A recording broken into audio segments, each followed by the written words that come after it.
Alors, chez GDF Suez, le développement durable est vraiment au cœur des métiers, puisque nous sommes dans l'énergie, l'eau, l'environnement. Donc, c'est déjà le premier élément à prendre en compte. Donc, pour ces raisons, la direction du développement durable est positionnée à la direction de la stratégie, qui s'appelle Direction de la stratégie et du développement durable. Donc, on voit bien là la coordination entre les métiers et puis la stratégie du groupe. C'est vraiment pas quelque chose qui est à côté, c'est complètement intégré. Donc ça, je pense que c'est un élément important. Alors, au niveau de l'activité, nous sommes à la fois dans l'anticipation, puisque par exemple les questions de climat sont quelque chose de très très important pour le groupe, et nous commandons des études prospectives à la direction de la recherche, par exemple, diviser par 4 les émissions de gaz à effet de serre en 2050. Qu'est-ce que ça veut dire pour le groupe GDF Suez? Après, nous animons des projets stratégiques auxquels participent des composants des différentes branches. Nous les proposons à la direction générale. Ça a été le cas sur le développement des énergies renouvelables. Aujourd'hui, on travaille sur la maîtrise de l'énergie, les certificats d'économie d'énergie et les certificats d'économie d'énergie. Comment ça doit être mis en œuvre, quelle est la stratégie à développer pour le groupe. Donc on pilote des projets thématiques. Quel doit être l'accompagnement sociétal pour avoir l'aspect sociétal également qui est dans nos missions à l'international, quel doit être l'accompagnement de nos projets industriels. Donc on est aussi en pilotage de projets.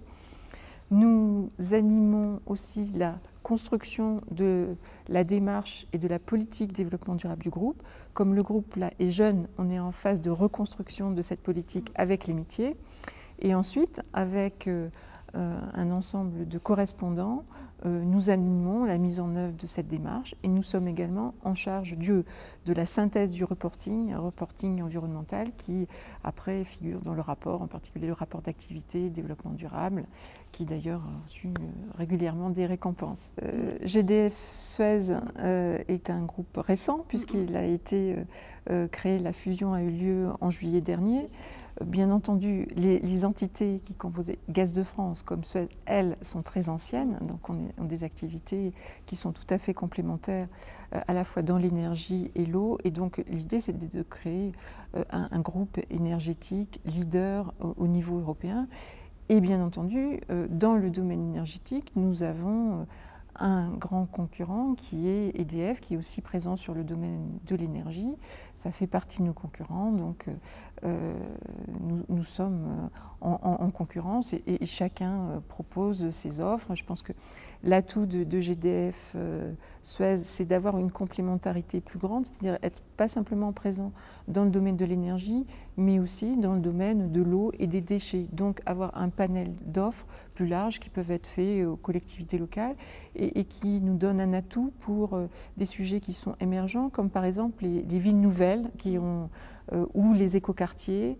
On est en capacité, au niveau du groupe, de répondre à des dimensions plus larges que ne peut le faire par exemple EDF qui est simplement sur la thématique énergie. Alors il est vrai, aujourd'hui nous avons encore des activités communes entre EDF et Gaz de France qui sont au niveau de la gestion des réseaux mais qui n'interviennent pas dans le domaine concurrentiel. D'accord. Et donc dans la thématique qui nous intéresse aujourd'hui aux ateliers de la Terre, au niveau du changement de comportement, quels sont selon vous, enfin au niveau de votre activité, mais les leviers de changement et ce sur quoi on doit agir prioritairement?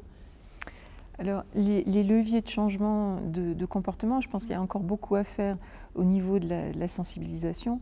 Donc, nous le faisons à travers nos réseaux, à travers des actions de formation qui sont faites avec GDF Suez University, donc là pour la partie management.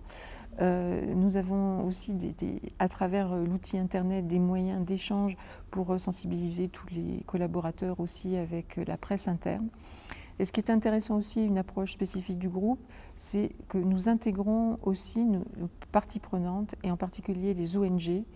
On l'a fait dans le passé avec le WWF, on le fera plus tard avec d'autres associations environnementales, parce que ça permet, quand on travaille avec nos ONG, de porter un message plus fort de sensibilisation, aussi bien auprès de l'externe, auprès des clients, auprès du grand public, qu'auprès de nos collaborateurs internes. Donc, je pense que c'est une approche intéressante d'avoir ce regard partagé avec des parties prenantes pour promouvoir la sensibilisation. Alors, le développement durable, il y a un temps de mise en place. Là, on a, je dirais, ce qui est important, essentiel, c'est que c'est véritablement à l'intérieur de la vision et de la stratégie du groupe. Cela étant, sur un certain nombre de sujets, il y a des dilemmes qui doivent être traités et qui ne sont pas toujours résolus, et enfin, des questions qui se posent, qui doivent être traitées. Alors, on peut citer 2 exemples. Par exemple, le premier, c'est au niveau de l'éthique. On a un dispositif éthique qui est extrêmement construit, parce que pour autant, il y a des pays qui sont très mal notés par Transparency International. Donc la question qui peut être posée, c'est est-ce qu'on doit travailler dans ces pays où on sait que c'est plus difficile d'avoir une activité qui soit en phase avec l'éthique? Voilà un type de question posée. Un autre type, c'est dans notre mix énergétique, quelle doit être la place du charbon? On sait que pour répondre aux besoins de développement, on a besoin de toutes les énergies. Donc le charbon est quand même parmi les énergies celle qui est la plus polluante aujourd'hui. Donc quelle place doit-on lui accorder? Est-ce qu'on essaie de faire au maximum du charbon propre? On a bien entendu toutes les autres énergies qui sont présentes dans le groupe. Et puis on répond aussi en développant la capture et stockage de CO2 en travaillant sur ce domaine-là. Mais voilà les types de dilemmes qui peuvent se poser au sein du groupe.